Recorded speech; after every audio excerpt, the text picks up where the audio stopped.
Kasus dugaan korupsi Bank BJB terus bergulir, KPK menyebut bahwa mantan Gubernur Jawa Barat Ridwan Kamil diduga menyamarkan kepemilikan kendaraan yang disita dengan nama pegawainya.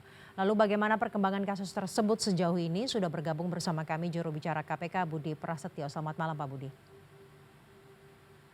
Malam Mbak Caca. Pak Budi, jadi kendaraan yang ditemukan di rumah Ridwan Kamil yang atas nama ajudannya tersebut merupakan milik Ridwan Kamil atau bukan?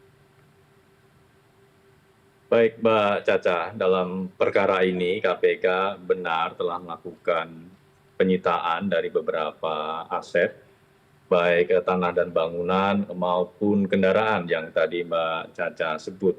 Jadi ada beberapa kendaraan, setidaknya ada sejumlah 26 kendaraan yang sudah dilakukan penyitaan oleh KPK terhadap pihak-pihak terkait, di mana KPK telah melakukan serangkaian pemeriksaan terhadap beberapa saksi yang dilakukan pemanggilan, juga penggeledahan di beberapa titik lokasi, di mana dari penggeledahan tersebut KPK kemudian melakukan penyitaan aset-aset yang diduga terkait dan merupakan hasil dari tindak pidana korupsi tersebut.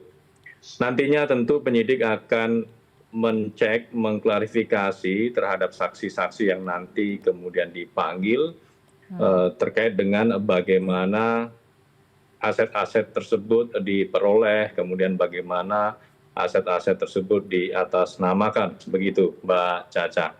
Baik, dari rumah RK ada berapa kendaraan yang telah disita dan juga dikabarkan ada sejumlah dokumen yang disita dari rumah Ridwan Kamil?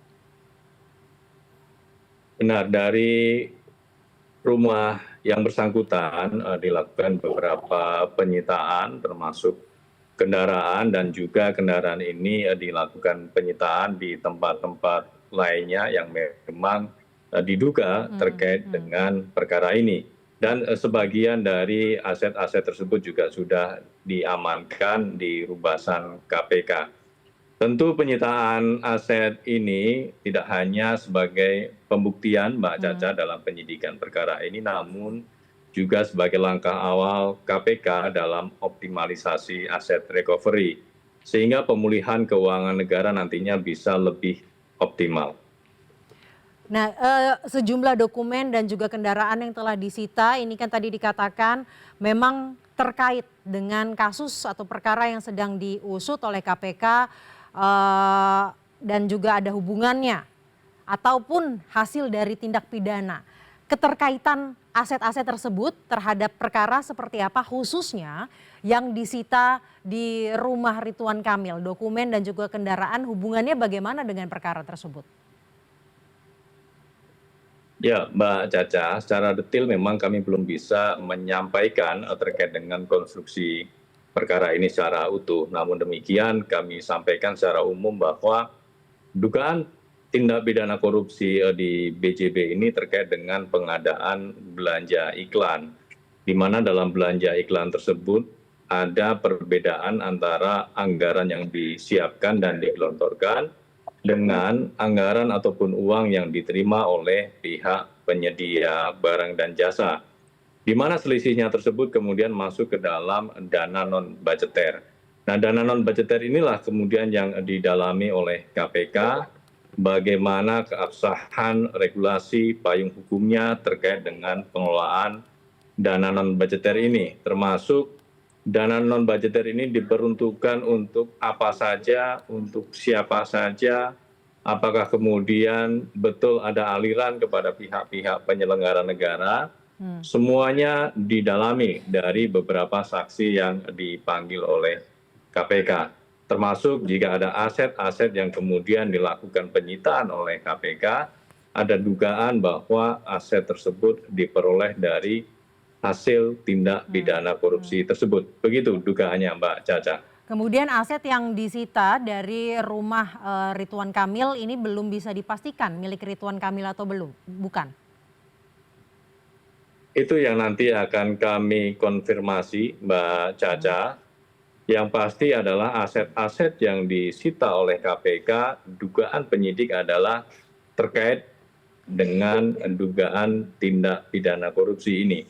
Dan tentu kita juga memahami bahwa setiap tindak pidana korupsi yang ditangani oleh KPK seringkali menjadi pintu masuk terhadap pengembangan penyidikan berikutnya. Itu juga tidak menutup kemungkinan untuk KPK melakukan pengembangan dari temuan ataupun petunjuk-petunjuk yang sudah diperoleh, baik dari pemeriksaan para saksi, penggeledahan, ataupun dokumen-dokumen yang disita oleh KPK. Terkait dimintai keterangan, rumah RK ini sudah digeledah pada bulan Maret yang lalu. Sejumlah aset sudah disita dari rumah Ridwan Kamil yang hingga saat ini kami belum mendapatkan konfirmasinya yaitu milik Ridwan Kamil atau belum. Namun hingga saat ini Ridwan Kamil belum dimintai keterangan setidaknya terkait penggeledahan dan juga penyitaan tersebut. Mengapa?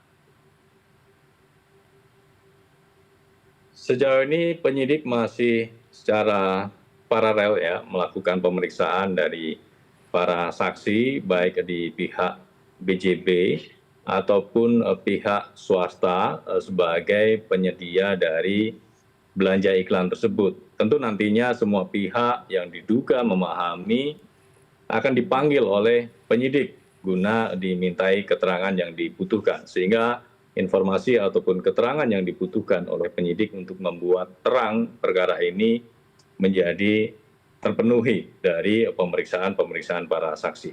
KPK tentu terbuka terhadap pihak siapapun nanti yang memang diduga memahami, mengetahui konstruksi perkara ini untuk kemudian dipanggil dan diperiksa oleh penyidik. Termasuk Begitu, Ridwan, Mbak Caca. baik. Termasuk Ridwan Kamil karena rumahnya dan aset yang ada di rumahnya disita. Tentunya Mbak Caca, semua pihak terbuka untuk dilakukan pemanggilan oleh KPK untuk dikonfirmasi, untuk didalami keterangan yang diketahuinya sehingga penanganan perkara ini lebih terang dan kemudian bisa lebih efektif. Begitu Mbak Caca. Baik, pertimbangannya apa hingga saat ini Ridwan Kamil belum diperiksa? Tentu subjektivitas penyidik begitu Mbak Caca ya untuk memanggil, memeriksa setiap saksi termasuk upaya-upaya penyidikan lainnya ya seperti penggeledahan ataupun penyitaan dari aset-aset. Tentu itu semuanya sudah diperhitungkan dan menjadi ranah kewenangan oleh penyidik. Namun kami pastikan KPK nanti akan memanggil setiap pihak yang diduga mengetahui konstruksi perkara ini sehingga penanganannya, penyidikannya menjadi lebih progresif, akseleratif, dan bisa segera melanjutkan ke tahap berikutnya. Baik, baik Pak Budi, kami akan tunggu bagaimana perkembangan kasus ini ya. Terima kasih juru bicara KPK Budi Prasetyo telah bergabung bersama kami di CNN Indonesia malam hari ini.